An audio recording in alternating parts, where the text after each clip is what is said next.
तरुण सिद्धार्थ मोरगाव येथील मयुरेश्वराच्या प्राचीन उंच दरवाजासमोर उभा राहिला, जी त्याच्या अष्टविनायक यात्रेतील पहिली थांब्याची जागा होती. उगवत्या पहाटेच्या थंड तेजस्वी हवेत धूप आणि झेंडूच्या फुलांचा सुगंध भरलेला होता, जो त्याच्या पवित्र व्रताच्या प्रारंभाची घोषणा करत होता. सिद्धार्थने विशाल मंदिराच्या अंगणात प्रवेश केला, जिथे शांतता केवळ दूरच्या मंत्रघोषाने भंग पावली होती. मयुरेश्वराच्या भव्य मूर्तीसमोर उभे राहून गणेशाचे दर्शन त्याच्या आत्म्यात गहन शांती आणि दृढनिश्चय भरून गेले. सिद्धार्थ सकाळच्या प्रखर होत जाणाऱ्या सूर्याखाली अनेक मैल चालला.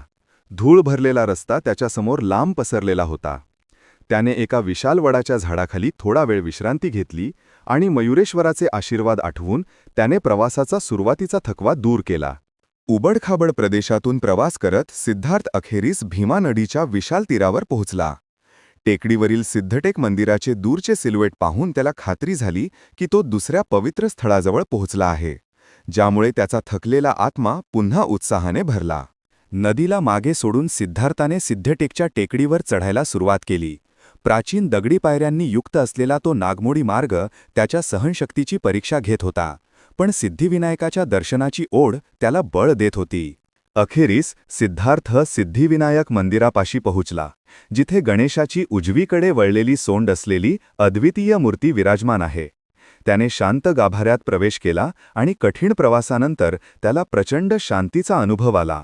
सिद्धार्थने सिद्धिविनायकाच्या शक्तिशाली मूर्तीसमोर गुडघे टेकले.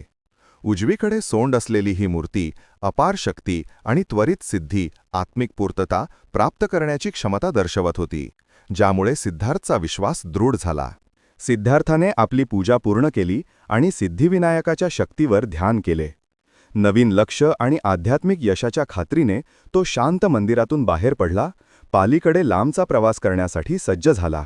लांबच्या चालीमुळे आणि तीव्र उष्णतेमुळे सिद्धार्थ थकला होता. त्याला एका लहान जुन्या विहिरीपाशी तात्पुरता आराम मिळाला, जिथे काही पाम वृक्षांची छाया होती.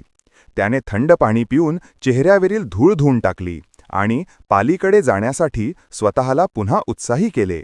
दिवसभराचा लांब प्रवास संपवून सिद्धार्थ पालीच्या पवित्र गावात पोहोचला, जे बल्लाळेश्वराचे स्थान आहे. जेव्हा संध्याकाळ झाली, त्याने मंदिराच्या परिसरात आश्रय घेतला आणि त्या पवित्र भूमीच्या गहन शांतीने त्याला वेढून टाकले. सिद्धार्थ बल्लाळेश्वर मंदिराच्या शांत मुख्य सभागृहात प्रवेश करतो. तो भक्त बल्लाळाच्या नावावरून ओळखल्या जाणाऱ्या अद्वितीय मूर्तीसमोर उभा राहतो. त्या आख्यायिकेची आणि देवाच्या असीम करुणेची जाणीव त्याला होते. पालीच्या पवित्र टेकड्या मागे टाकून सिद्धार्थाने महाडकडे आपला लांबचा प्रवास सुरू केला.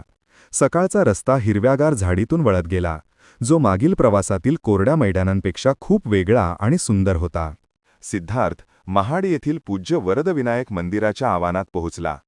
त्याने मुख्य दरवाजाजवळ थांबून शांत परिसर आणि जवळच चमचमणाऱ्या सुंदर पायऱ्यांच्या मंदिराच्या तलावाकडे पुष्करणी पाहिले. सिद्धार्थने मंदिराचे अंगण पार केले आणि गाभाऱ्यात प्रवेश केला. वरदविनायकाच्या सुंदर प्राचीन मूर्तीसमोर उभा राहून त्याला इच्छा पूर्ण करणाऱ्या गणेशाची प्रचंड शक्ती जाणवली. दुपार सरून संध्याकाळ होत असताना सिद्धार्थ विस्तृत शेतातून आणि मोकळ्या प्रदेशातून चालत होता.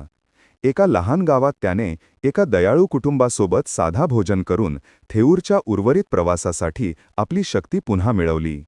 केवळ अंधुक चांदण्यांच्या प्रकाशात सिद्धार्थने आपल्या गंतव्यस्थानापर्यंत पोहोचण्याचा दृढनिश्चय करून रात्री उशिरापर्यंत प्रवास केला.